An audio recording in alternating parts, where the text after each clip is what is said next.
Good evening, and welcome back to Parenting in a Pandemic. Last week, we heard from the Mellow Spring and Hutchison families about what life is like parenting in a pandemic with children right by your side. Even in their interview, we watched as patience and creativity guided their parenting style, two unique and grounded ways of recognizing their children's complex feelings and emotions during this difficult time. But it's not just little ones who are experiencing a complex set of emotions and feelings regarding this new normal we find ourselves in. Tonight, Jeannie Lee will share with us about the realities of being a single mom to two Black teenage boys and what was once the epicenter of the US COVID outbreak, the Big Apple of New York City. From job loss, Black Lives Matter protests, and social isolation, Jeannie is solo parenting her way through raising two young men in the midst of a pandemic. Tonight, we hear her story. Hi, world. Thanks for this opportunity to speak with you and share with you what it means to parent in the pandemic. My name is Jeannie Lee. I'm based in New York City. I'm a Korean American who immigrated here long time ago, naturalized citizen, mother to two fabulous boys who are mixed ethnicity. Their dad is African American. In New York City, it's almost 100 days into the lockdown. We called it shelter in place, and it actually is really lovely to think about sheltering in place. It's also called the pause. And you'll see why I call it the pause, because it's actually a break from everything, our regular lives. There's been some benefits to it. We have entered into phase one, where some more businesses beyond the essential businesses, hospitals, restaurants, grocery stores are open. And we are about to move into phase two, where they're doing outdoor seating at restaurants, and businesses, offices can now re-enter into their spaces. It's still a touch and go scene, because last weekend in New York City, there have been restaurants where people have been congregating outside because they've lifted the permit on liquor to be now taken outside of the restaurant. So folks are like congregating on the sidewalk. So there's a lot of anxiety because the social distancing is not happening. People are not wearing masks because they're drinking and eating. And there's concern because we don't know what the next steps will look like. The most difficult part of parenting in a pandemic is finding that right balance. Being a parent means you can't be selfish. You have to look out for these creatures. I'm mother to two much older kids. They're not children anymore. I have a 19-year-old about to be 20, Kobe, and a 18-year-old, and his name is Zach. And they're mature, but they're still kids, and they still need me to take care of them. It's been really hard to balance that, respecting their boundaries as young men, but parenting them because they still need to be parented, and my needs because I have to do work and still figure out how to manage the household with them. That balance is really tough. I love thinking about the unexpected because the unexpected joy is the surprise, the little extra that you get. And that unexpected joy right now has been the extra time. My boys are really about to leave the nest. One is a high school senior graduating and going to college. The other one is a college sophomore.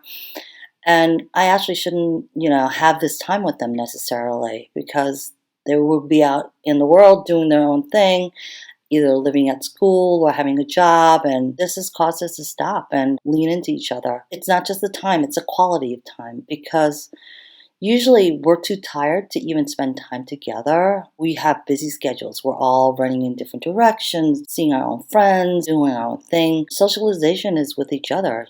Sure, they're doing a lot of things with the telephones. It's amazing what our kids can do nowadays remotely. So they do socialize and they talk to their friends online. They will do the FaceTime and the chatting, the video chatting. But it's not the same thing as the in-person interaction. And, well, in person is basically us. The three of us, we get to hang out with each other. And so it's been really meaningful conversation and times. Cuddling, just a physical contact and just being near each other. We have time and energy for that. And it's beautiful. And I really appreciate it because I'm not going to get that soon. They're going to have their own lives. I say it's really appropriate, the word pause. New York State has named it the pause. We can take advantage and lean into what we've forgotten to lean into and just celebrate that. Biggest concern in this time, for me, honestly, we have a multi-layered pandemic happening. So COVID is one pandemic that actually came about, which we were all surprised by. It's caused us to think about life and death and adjust our behavior according to that. And then there's the other pandemic of racism that has reared its ugly head in America. And it's very real in my house and it's palpable. So that's also life and death for my boys. Especially my older one, Kobe, is physically identified as a black-brown boy. My younger one, not so much. He looks more Asian. Your life is under a microscope and you're in danger and you have to modify your behavior on so many ways. It's very disconcerting that they have to adapt and adjust behaviors that we've never had to do in our lifetime. On the COVID front is physical. You have to wear a mask. You need to socially distance. You need to keep your hands clean and be mindful of your physical environment and how you do interaction and how you move about. So it's really challenging that they may not be able to manage it so well. Yes, at 18 and 19, you're legally an adult and should be an adult, act like an adult, but you're still a kid and you're still learning. And it's really scary to let them go out because how do you re-enter the house and keep all of us safe? In terms of the pandemic of racism, it's so real. All the protests and the rallies. And last week, New York City was under a curfew because that was to address public safety, given all the responses to what was happening. And rightfully so, we have to balance where we need to permit people to, the public and communities to protest and let themselves be heard and amplify the message. But at the same time, we have to be careful to take care of each other and keep each other safe. So curfew was instituted. I will never forget how my child, though he is 19, curfew ends at 8 and 9 o'clock. I remembered he was still out. And that terror in my heart was real. It was really scary to think about what could happen to him just because he was out. He was only half a block away. He could have been really annoyed when I did call him, but he actually wasn't. He was really the mature person that I'm so proud to say is my son. And he understood my fear. He understood my concern for him and not being angry. We're all just worried about our own physical safety and just to figure out how to make ourselves safe. The post-pandemic world for me and my children, that is so hard to envision because there's so much to do to get there. New York City is just really not a safe place to be right now, it feels like. Folks are not adhering to the social contract of keeping each other safe. I would love to have a world where my kids can just go out in the world, where I can go out.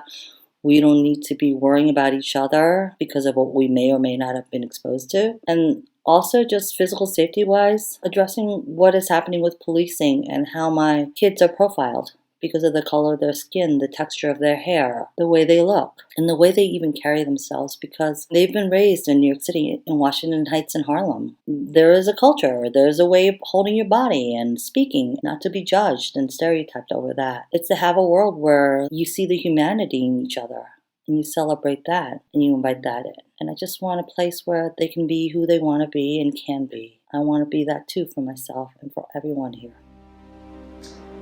Two young men at the start of adulthood.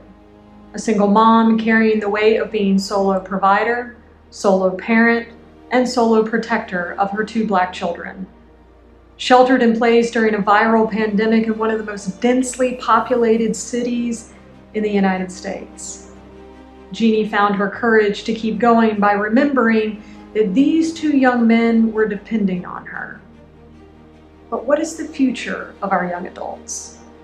What do they have to look forward to when so much of their upbringing has been couched in historical oppression, school violence, and now pandemic realities? Will they have the chance at living the life they've always wanted, given the life they've been forced to live so far? Tonight we hold Jeannie and all single parents in our heart as they navigate this pandemic. And we also know that the story continues. We invite you to tune in next week as we hear from employees in the U.S. public school system about what pandemic life has been like at home and what it might be like soon back at school.